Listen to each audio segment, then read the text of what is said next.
Strategic Hotbox with Dr. Brandi Love Stankovic. Discussing leadership, business, and how to take control of your life and achieve greatness. From the streets of Las Vegas, energized, informed, and never diluted.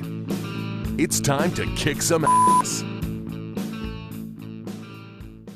It's time to kick some ass, and it's your girl, Dr. Brandi here, and I have my new friend, Vin A, with me, and we're going to talk about family traditions, and what does that even mean? How do we even work with our family? Well, we're going to get down to it. It's here at the Strategic Hotbox.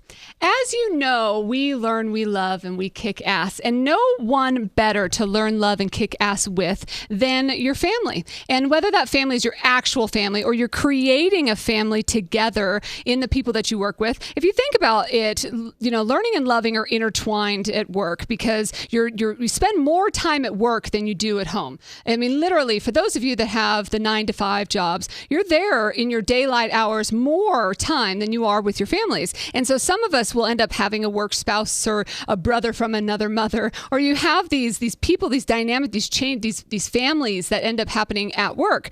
And then I think that as some listeners know, I also work with my actual family, and the dynamics of having a family is an interesting one. And I love working with my family. One, because they'll probably be listening to this, and I would never ever put on record otherwise. No, but my family, it kicks ass, and it's a relationship that we've been very fortunate to have over the years, not without challenges, of course, but it is one that is built on trust, and we've had to continue to work through those dynamics throughout the years. So some of the things that I think are great and some of the things that I think are challenges, and I'll talk through some of those, and then we'll bring on Vin A here and hear what his thoughts are in it as well. So what's great about family is first that they always have your back and they fight your front line. So I kind of frame it as, if the building was burning down, they're going to save me first, right? So if my family employs a bunch of employees and I happen to be one of those, then if the building's burning down, they're going to save me, right? So if it all comes down to it, I'm going to be one of the people that saves. And I think that that's an important distinction. That is an important relationship, a deep relationship that you don't always have with some of your employees. And that's a great relationship to have. And there you have somebody at work that's willing to fight the front line for you. And that's a deep and strong relationship. On the challenging end of that is, I think there's additional scrutiny that comes with having family. They're harder on you than they might be with other people. Your brother can say things to you that other employees would never dare say to you, and your family members would say to you. I also am so sick of the word nepotism that, you know, if I'm going to refer, and so I work with my mom, and she happens to be amazing, and she's a legend, she's a gangster, and if I were to refer business to her, I'm referring business to her because she's amazing, not because she's my mom. And people should understand and respect that. And I think that whole idea of nepotism is a silly one. You know, one of the other challenging pieces is say goodbye to holidays, because no longer will you be able to do anything personally without having some sort of conversation around business. But there's a lot, and I can't wait to dig into it. And I don't really want to spend too much more time, getting into this without bringing in this person that's sitting right next to me, because I'm so excited about that. And so I want to formally talk to and introduce Vin A, who is a founder and co-creator of the nationally acclaimed touring band, the Bronx Wanderers. And you are a songwriter, a frontman, and producer for your own band, Vin A, as well as the founder of Which Way Records. And you're also the host of What the Cluck with Vin A. It's produced with Braincasting Company Network and broadcasting live from Bally's Hotel and Casino. You're a performer, you're an artist, and you happen to work with a few family members. I do. I guess me and you have a lot of shared gray hairs. Yeah, well, covered, dyed and beautifully covered. Welcome. Thank you for being here. Thanks for having me. I'm so excited that you are here. And so tell us about your journey in music and in leadership. Sure. Yeah, my dad was a record executive for about 30 years. So growing up, he always had guitars on the wall, crates of music that nobody would hear. He was like the Simon Cowell back in the day. He would listen to a band and go, you should sign these guys, you should not sign these guys. Yeah, so he had a great career. I met a lot of awesome people growing up with him. I stole all those guitars off the walls and learned them all every chance I could get. My brother, the same thing with drums. He would steal all the pots and pans out of the kitchen, and we'd come home and hear him banging on a makeshift drum set. So my dad knew we were musically inclined growing up with him. And so one day, his whole illustrious career goes by, and the bosses come in and say they're retiring. So he's 40 years old. He has no idea what the hell he's going to do. And one of his friends, Chaz Palminteri, the guy from A Bronx Tale, goes up to him and says, why don't you create a band with the kids? And my dad says, dude, it's never going to work. My older son's 14. My younger son's 11. Like, it's not going to happen. He goes, come on, it'll be a cool gimmick. You know, it'll be good, which totally we did suck back then. Right? You know, luckily, doing it a lot every day, we got better and better and better. And my brother was the first to join the band. He filled in for my dad's drummer at the time. And he was just a little 11-year-old kid playing music from 70 years ago. Wow. And everybody like was flipping their shit. And my brother comes home with like $800 in tips. Wow. So all these older people are throwing $100 bills in. And there I was that same day working at Pizza Express making $7.50 an hour. I need in on So this. I said, you know what? I need to get in on that. So the next thing you know, we started the Bronx Wanderers in 2006. We would play in bars and restaurants till 2 a.m. I'd have to get up at 7 for school. Same thing with my brother. And we worked really hard while all our friends were out, you know, partying and getting drunk on the weekends. We were touring. You know, I'd be in Pennsylvania. I'd be in Utah. I'd be in California. I'd be doing this, doing that. And lo and behold, 15 years of hard work later, here we are in Las Vegas headlining on the Strip. You know, it's pretty cool. Unbelievable. It's a little rags to riches story. I haven't seen the riches yet, but you know, we've You'll get there. You'll get come there. to something. Yeah. Wow, that's amazing. It's a cool journey. So what has it been like working with family? It's like you said before in your opening monologue. It's amazing to know that you have people that are going to fight that front line for you. It's great that you can be totally honest at all times. You know, like when you have a regular boss, you got to know what to say, how to say it, when to say it. With family, you can go, yo, Dad, no, it's bullshit. Right. No, we're not doing that. You know, but, you know, Vin, I want to do Copacabana. Dad, I love you. We're not doing Copacabana. You know? He went and saw Barry Manilow, and he's like, we should really do this song. I go, Dad, you can't just, you know, do everybody's stuff. We gotta have our own thing. So, you know, we fight, we do our thing, but at the end of the day, you're all working in the same direction. You're all heading towards that same goal. And yeah, it's totally hard at times, but it's nice having a confidant though too, isn't it? Because I love being able to talk to someone that knows my bullshit, that knows my industry, that knows what I'm going through, like intimately, not just listen as a friend, but knows what the interworkings are. Yeah, no, they know you. They know where you're coming from. They know when something's wrong. And even if you're not working with family, if you're working with people to that extent every day, you get to like know, like bodily. Oh my, like something's going on with her. Oh my, like, you know, maybe we should talk. Hey, what's going on? You know, if you break through that professional and get a little personal, you can pull things out of people that normally wouldn't be there. And that, I think, is a great thing of working with family. They know what to pull, when not to pull, how hard to pull, you know, and it's a cool thing. And, you know, together we've accomplished great things. I don't know if I could have done half the things we did by myself. Right. You know, so it's nice to have that support, and at the same token, that insanity. Yeah, really. And it does spill over, though, into personal life, doesn't it? Oh, my God, yeah. Because like people... You can't go through the holidays without something. Yeah, and so people say, oh, it must be so fun having like a grandma with your mom with your kids. And I'm like, it is, except for most of the time we end up talking business, and then we're like, oh, that's right, you hang out with my kids. And yeah, we have a rule. When we get together, like for dinner or the holidays, we say, okay, we've shared our 5 minutes. Let's move past the band right now, because you know, nobody wants to turn a holiday into a work holiday. You know, It's a holiday. Let's get away from that. Well, the hard part is it's everybody else does it. Like, I don't even mean to. Yeah, you know? no, it's the other else, people. You know, it's yeah, like a show, and it's like, 7 days a week I'm talking about it. All right, let's keep talking about it. All right, fine. You know, but it's cool. You know. It's one of those things too that it certainly allows for the lack of negative press. You know what I mean? Like, I could never say I don't like my mom. You know what I mean? Because it certainly would get back to her, and she couldn't do the same way. I mean, you couldn't be like, yeah, my brother's a real pain in the ass, because he is a real pain in the ass, and it could totally get back to me.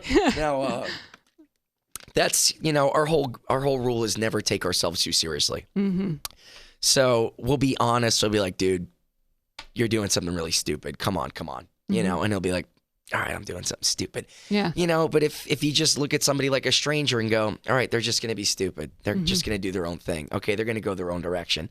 Then everybody's going to start to go their own direction. Then the next thing you know, it's like it's chaos. So it's nice. You got to reel people in. You got to be like, dude, you know, we'll get into sibling stuff later, but a couple of days ago, because we share our room with Matt Franco, who's an amazing magician, and sometimes he does 2 shows a day, so our schedule's all over the place. One night I'll do 9:15, one night I'll do 8 o'clock, one night I'll do 4 o'clock.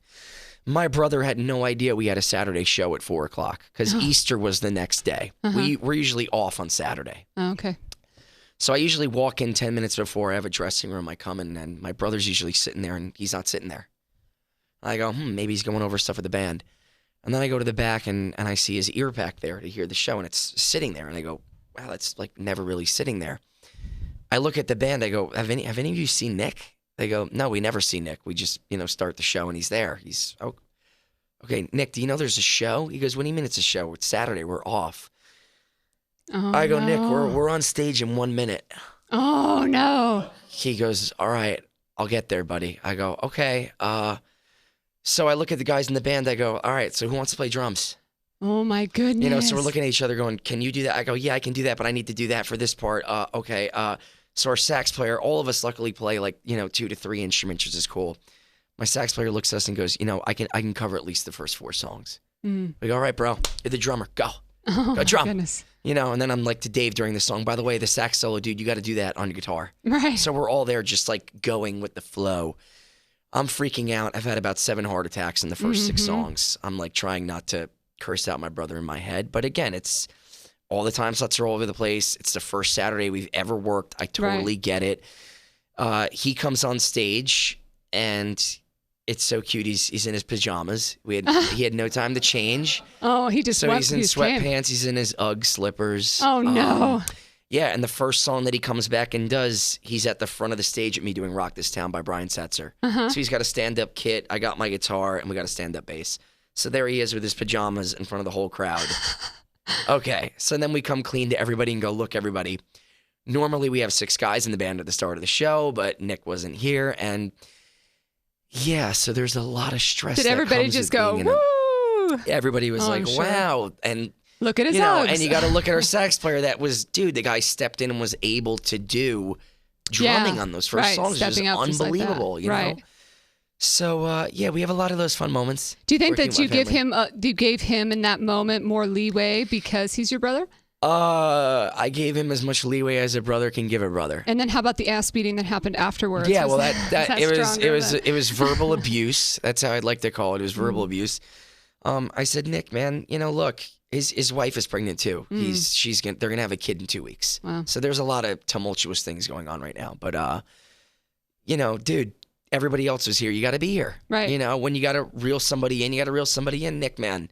You got to look at the schedule week out. You got to know what's going on. I get that you're about to be a dad. I get that you got a lot of stuff going on, but it's give and take. It's give and take. It's And we all go into it with that choice. And I treat him like anybody else. I go, dude, if this happens again, you're gonna force me to look for other people. I don't want to have to do that. Right. Because I've lost guys, for the same, if not less. So I don't want to treat family better than not family. I don't want to be known as that guy. I want to treat everybody like family. And he would do the same for you, obviously.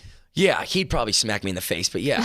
Yeah. I think that we have to do that. And that's one thing that I've talked to with different people that work with family. And I was talking to my husband recently about this, in the fact that we have a friend that works for his in-laws. So he works for his mother-in-law, who owns a very successful company. Cool. And he is now in the heir apparent for this big business. Nice. And so now he's locked in though to this relationship, in the fact that he can't fuck this up.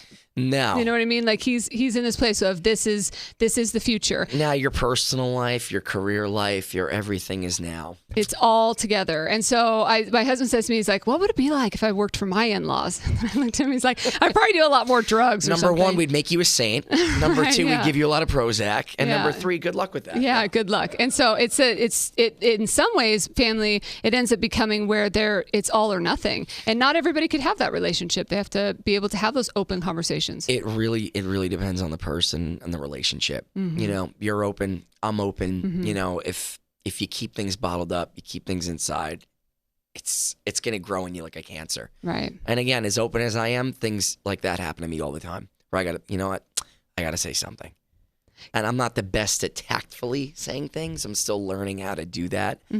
because I got into this whole business because I wanted to be my own boss. I wanted to, do my own thing. And when you come out here, you get investors, you get producers, you get all these people with their ideas and their things. And now it's no longer a sole proprietorship. It's a board of directors. It's now you need 8 opinions and you need 8 people agreeing on things. And it's, that's the most trying thing for me is being able to do the things that I want to do, the ideas that I have, while having to clear that with 8 other people. And 4 of them may not think it's a great idea. 3 of them might think it's a great idea. And then I get into that whole, do I fight for it? Do I not fight for it? Do I bite my time and wait for something more important? It's you got to choose your battles. And so have you in that process, have become the leader. You have become the owner, the producer. You have become and so not because I want to. Was that a natural progression, or was that something that it was totally natural? Yeah. How do I say it? Some guys just want to show up and play. And they don't want to be involved in anything else. And I respect and love them for that. And I say, look, as long as you show up, you do your job. I got your back. Anything you need, you come to me. Because I'm in the family, I'm able to yell at the family just as much as I'm able to yell at the outside guys in the band. So again, I always do that. I want to treat everybody the same. I don't treat my family any different than I treat the other guys in the band. Yeah, I mean, it did come naturally. I'm a perfectionist. It's a gift and a curse. It's some things make things great. Other things I get stuck on the same thing where if it's not right, I lose my shit. And I'll be up at nights going, but I can make it better. I know I can make it better. And, it's give and take like everything else. But yeah, it's natural. I mean, I'm learning. I'm 31. I'm young. I'm, it's a $500,000 a year business. It's touring, it's being here, it's longevity, it's creativity. It's my whole deal is trying to make a show for an 8-year-old as cool as an 88-year-old.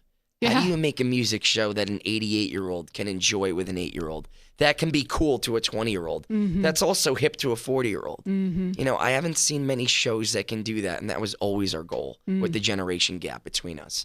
How can we make something cool for everybody? Wow. And it's not easy. No. Some people are going to be like, dude, your show can be so much cooler. Dude, your show's really cool. Can you do more oldies? Dude, it's everybody. We're trying to make everybody happy. Yeah, there's a lot to that. Along most with businesses ourselves. Don't. A lot of businesses don't do that. Don't have such a broad audience. Yes, they have a target demographic, and for us, it's let's go super broad and hope we can get as many people in that net as possible, because it also is a niche market. We're doing older music in a hip new way for young people and older people. So we got to hope they all dig it, which they have. 15 years has told us that it's a good product. So we're happy we're still together. So you're still getting the 80-year-olds to take their bras off and swing them up above their heads? Funny story about that. Yeah? Oh, yeah. Well, maybe can we listen to some of your music? Yeah, and you tell me about this let's totally do a segue into that scary story. Can we hear a little bit of Vin A's music? Yeah. And tell me what we're listening to here. This is my my last album called Geology, and it was a really fun album. Really cool. Labor of Love.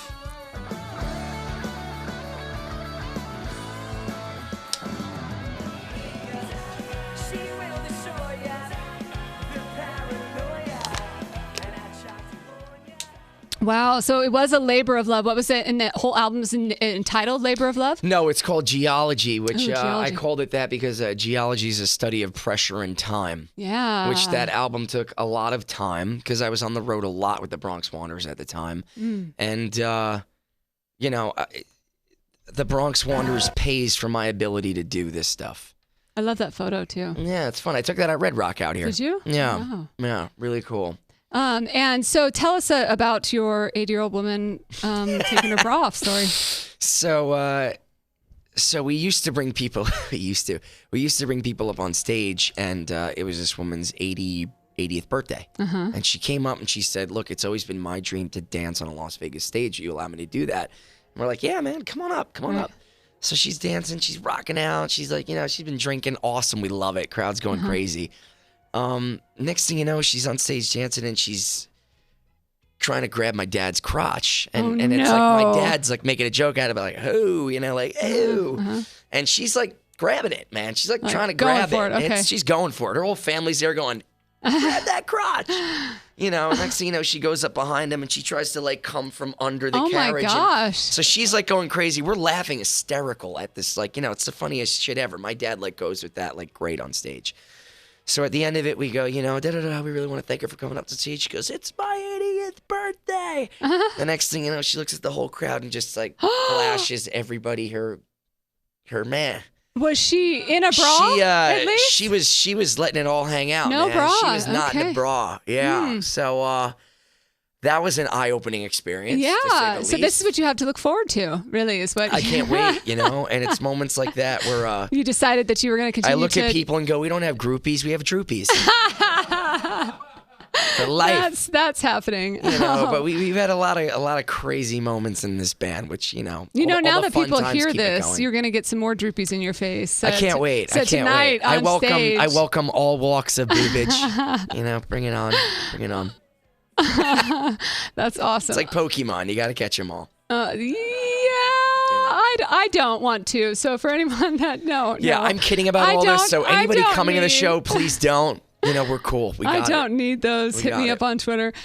So then how can those that don't have the bond that you've created with your family, that maybe they're either working with family and they don't have that bond, or they don't and they just have colleagues that they're working with, how can they create a deeper bond? Depending on the situation you're in, I mean, I know some companies don't like employees to go out together after work and mix personal and business and da-da-da-da. But I think any way that you can, you know, get somewhat close with somebody, the people that you're working with, is a good thing. You know, there are times where I'm down and sometimes my family won't be the first to pick up on it. Mm-hmm. It'll be the outside guys in my band to pick up on it. And again, when you're with somebody 6-7 days a week, it's almost like a marriage. Like you're married to, like I look at people and they go, are you married? I go, yeah, to 5 guys. Yeah. And they look at me like, you know what? I go, yeah, I have a girlfriend, but I'm with my band more than I almost am with her, which kind of sucks. But, you know, the outside guys, I don't even look at them as outside guys. I look at them as family. They come to me and go, you know, what's going on, man? Are you doing okay? Yeah, I'm dealing with a little, you know, friction with my dad right now. You know, things are a little tough. Oh, you know, well, tell me about it. What's going on? It's nice to have somebody outside the family to bounce ideas with about my family, and vice versa with them. You know, Vin, some things are bothering me with things. I go, okay, so everybody's kind of the liaison for everybody, and I feel that makes for such a smoother work experience. If nobody's talking to anybody, that's when people start letting things build up. Sure. That's when people keep things in. That's when people let their outside problems affect their work, because you never know what a person's dealing with. If you have somebody that's working with you in the day, God forbid you don't know their mom just died. God forbid you don't know they just got divorced. God forbid you don't know, and something's affecting their work, but you don't want to cross that line like, hey, is everything okay? What's going on? You know, and if they're able to talk to you and go, you know, everything's fine, but this happened. You know, well, let's take 5 minutes from work and, you know, let's talk about this. What's going on? Like, tell me about it. If you show that compassion and that kindness to somebody, A, they're going to feel better. B, they're going to go to the nines to make the work that you're doing together better.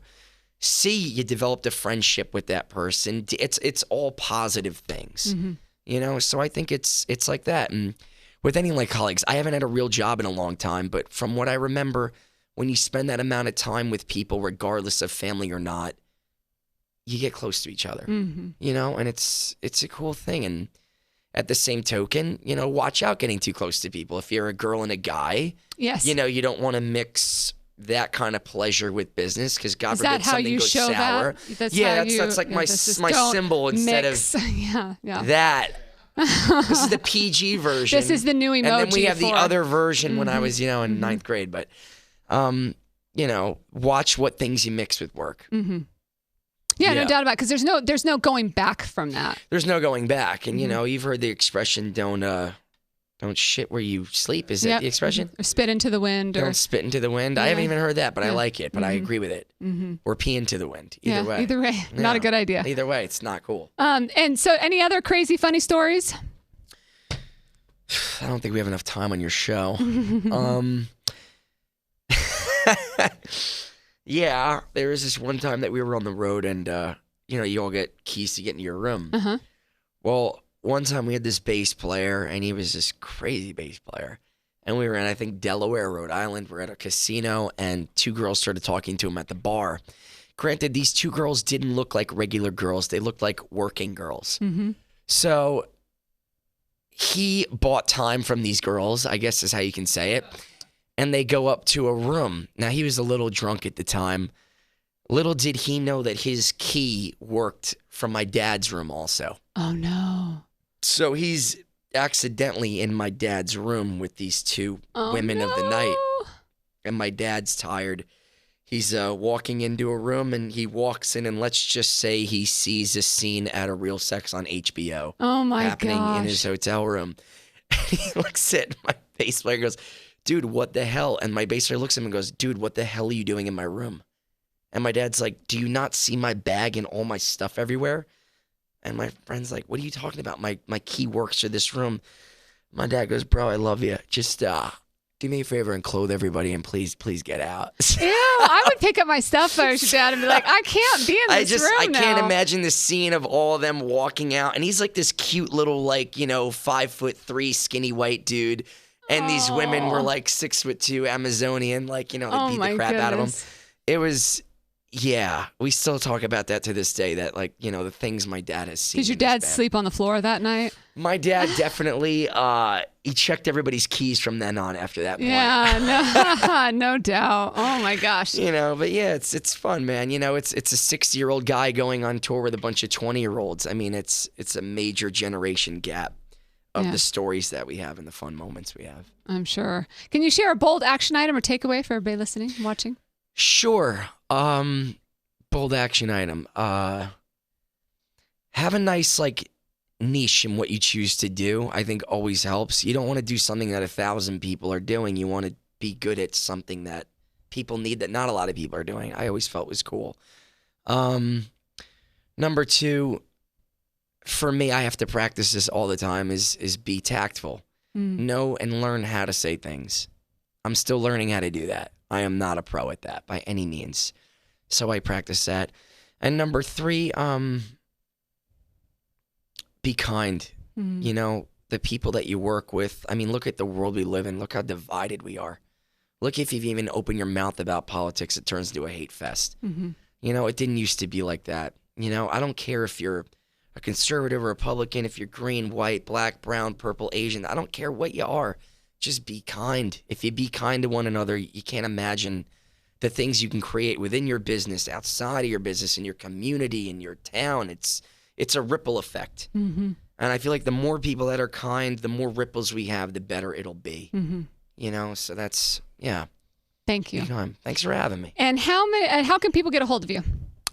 Buy me a drink. No, I'm just kidding.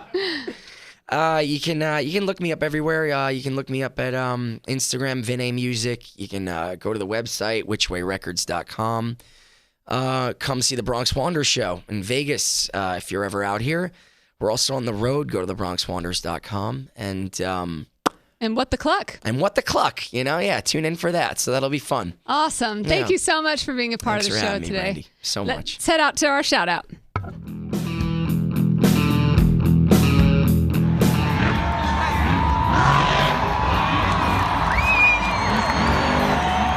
What's up, Brandi? Ryan Anderson here with Son of a Digger. Where are you at? Be here, Monster Jam. Good to see you next time, okay?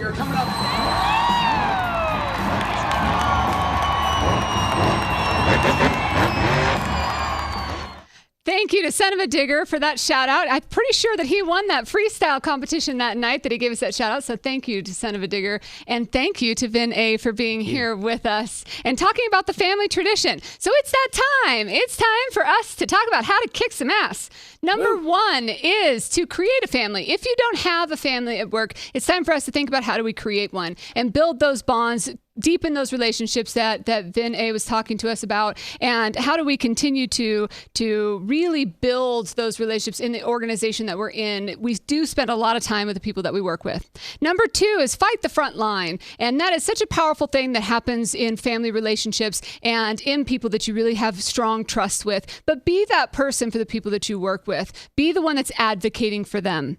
Number 3 is learn how to disagree.